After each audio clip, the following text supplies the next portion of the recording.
We're going to find the volume of the solid of revolution obtained by rotating the region bounded by the parabola y equals to 2x minus x squared and the x-axis about the y-axis. Now, in an earlier video, we used the washer method to show that the volume of this solid is equal to 8 pi over 3. But the washer method was somewhat difficult, and we're going to use the shell method, the method of cylindrical shells, to show the same thing. And you will see that this method is much easier than the washer method for this problem. For other problems it may be vice versa, but for this problem the shell method is easier. So let's recall how we graphed this region. First, we found the x-intercepts of the parabola. We know this parabola opens down. Once we find the x-intercepts, we can graph the portion that determines this region. We factor x out, so this is x times 2 minus x equals 0. And so x equals 0 or x equals 2 are the y-intercepts.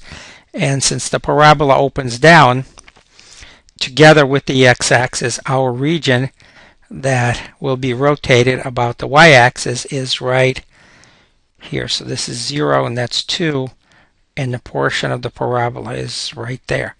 So we're going to rotate it about the y-axis to generate a solid of revolution. Select any x between 0 and 2 and keep track of this vertical portion of the area.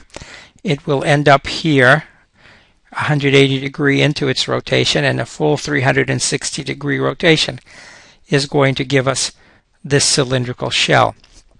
The problem comes down to expressing the area, the surface area of the shell, as a function of x. So let's recall when we have a cylindrical shell that looks something like this. It has a radius of the base, which we call r, and the height h. To find the lateral surface area, that is the surface area without the top and the bottom, we cut this cylindrical shell along its height and then unfold it. Once we unfold it, we are going to get a rectangle that looks something like this. The width of the rectangle is the height of the cylindrical shell h, and the length of the rectangle is the circumference of the base, circumference of a circle of radius r, which is 2 pi r. Therefore, the surface area is equal to 2 pi r h. And so for us, we're going to find the volume of this solid. First of all, we'll have the 2 pi out in front, and then the integral. We're taking our x's between 0 and 2, and here's the representative cylindrical shell. Let's find the radius and its height as function of x. The center of the cylindrical shell is along the y-axis, so its radius is x. And its height is right here. It is the y-coordinate of the parabola, which is 2x minus x squared. So we have 2 pi, and then the integral takes over times the radius, which is x, times the height, which is 2x minus x squared. And all we have to do is evaluate this integral to solve the problem.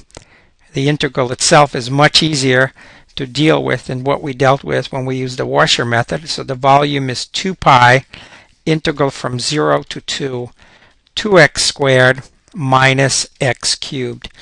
And this is, as I said, an easy integral. 2 pi times, we have 2/3 x cubed minus 1/4 x to the 4th, evaluated from 0 to 2. So plugging in 0 obviously will yield 0. We plug in 2, we have 2 pi times 16/3 minus 16 over 4, which is 4. And so this is 2 pi times 16/3 minus 12/3. And this is 2 pi times 4/3, which is 8 pi over 3. It's the same answer that we got when we used the washer method. You should look up the video where the washer method is used to see how both methods work and convince yourselves that the shell method is easier to use.